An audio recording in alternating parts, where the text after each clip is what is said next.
தாவீது ராஜா 7 வருடம் எப்ரோனிலும் 33 வருடம் எருசலேமிலும் ராஜாவாக ஆளுகை செய்தான். அவனுக்கு அநேக குமாரர்கள் இருந்தாலும் அம்னோன் மரித்தபின் அப்சலோம் திரும்ப வந்தது தாவீதுக்கு மிகுந்த சந்தோஷமாயிருந்தது. தாவீது அப்சலோமை மிகவும் அதிகமாய் நேசித்தான்.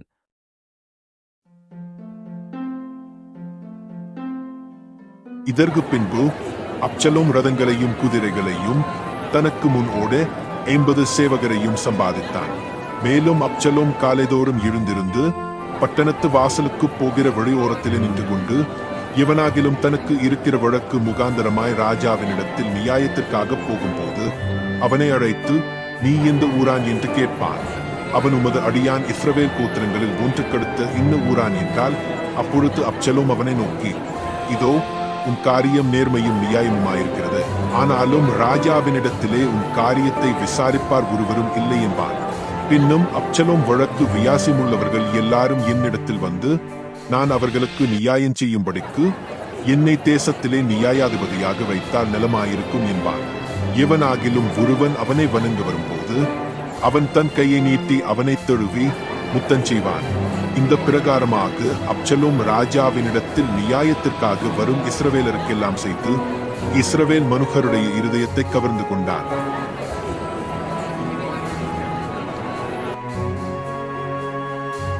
அப்சலோம் எப்ரோனிலே ராஜாவானான் என்று சொல்லுங்கள் என்று சொல்லி வைத்திருந்தான்.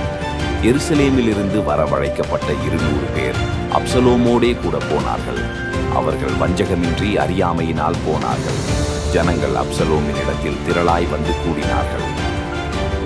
மக்களின் தயவை வென்ற பிறகு அப்சலோம் தன்னை எபிரோனில் ராஜாவாக அறிவித்து ஒரு இராணுவத்தை எழுப்பினார்.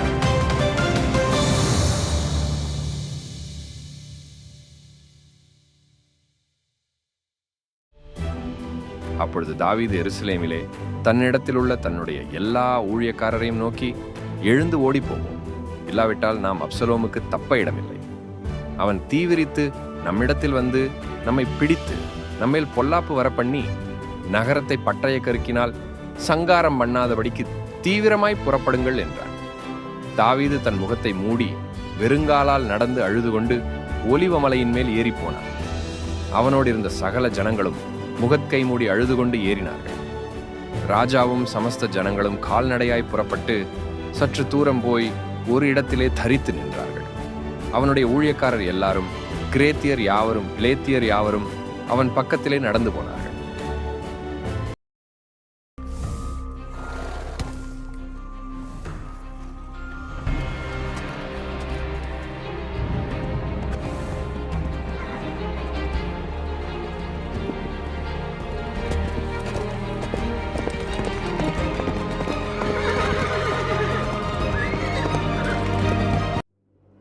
எப்ராயிம் காட்டிலே யுத்தம் நடந்தது. அங்கே இஸ்ரவேல் ஜனங்கள் தாவீதின் சேவகருக்கு முன்பாக முறியடிக்கப்பட்டார்கள். அங்கே அன்றைய தினம் 20,000 பேர் மடியத்தக்கதாக பெரிய சங்காரம் உண்டாயிற்று. யுத்தம் அந்த தேசம் எங்கும் பறந்தது. அன்றைய தினம் பட்டயம் பட்சித்த ஜனங்களை பார்க்கிலும் காடு பட்சித்த ஜனம் அதிகம்.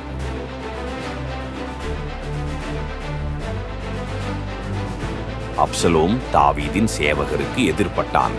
அப்சலோம் கோவேறு கழுதையின் மேல் ஏறி வரும்போது அந்த கோவேறு கழுதை சன்னல் பின்னலான ஒரு பெரிய கர்வாலி மரத்தின் கீழே வந்ததினால் அவனுடைய தலை கர்வாலி மரத்தில் மாட்டிக்கொண்டு அவன் வானத்துக்கும் பூமிக்கும் நடுவே தொங்கினான். அவன் ஏறியிருந்த கோவேறு கழுதை அப்பாலே போயிற்று.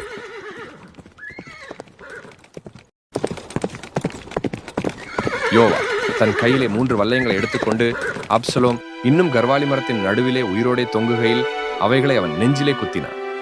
அப்பொழுது யோவாபின் ஆயுததாரிகளாகிய 10 சேவகர் அப்சலோமை சூழ்ந்து அவனை அடித்து கொன்று போட்டார்கள்.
கூஷி என்பவன்.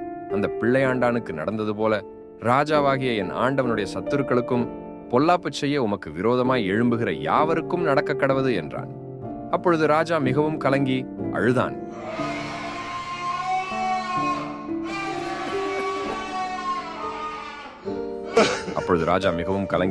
கெவுனி வாசலின் மேல் வீட்டிற்குள் ஏறிப்போய் அழுதான்.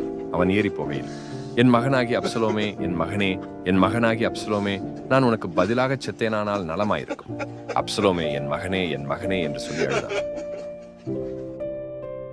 இந்த சம்பவத்திலிருந்து நாம் கற்றுக்கொள்ள வேண்டியவைகள்: தகப்பன் பிள்ளைகளை நேசிக்க வேண்டும். அதே நேரத்தில் அவர்களை கண்டிக்கவும் வேண்டும், கவனிக்கவும் வேண்டும். பிள்ளைகள் பெற்றோரை நேசிக்க வேண்டும், கீழ்ப்படிய வேண்டும், அவர்களை மதிக்கவும் வேண்டும், கனப்படுத்தவும் வேண்டும். தகப்பனுக்கும் தாய்க்கும் விரோதமாய் எழும்பக்கூடாது. அடுத்த ராஜாவாய் வரவேண்டியவன் அப்சலோம். ஆனால் வானத்துக்கும் பூமிக்கும் நடுவாக தொங்கினான், செத்துப்போனான். அன்பான கிறிஸ்தவர்களே, நமக்காக இயேசு கிறிஸ்து சிலுவையிலே தொங்கி ஜீவனை கொடுத்து விட்டார். இனி நாம் தொங்க வேண்டிய அவசியமில்லை. அவர் கற்றுக் கொடுத்த வேதம் போதிக்கிறதின்படி நடப்போம், வாழ்வோம். தேவன் நம்மை ஆசீர்வதிப்பாராக.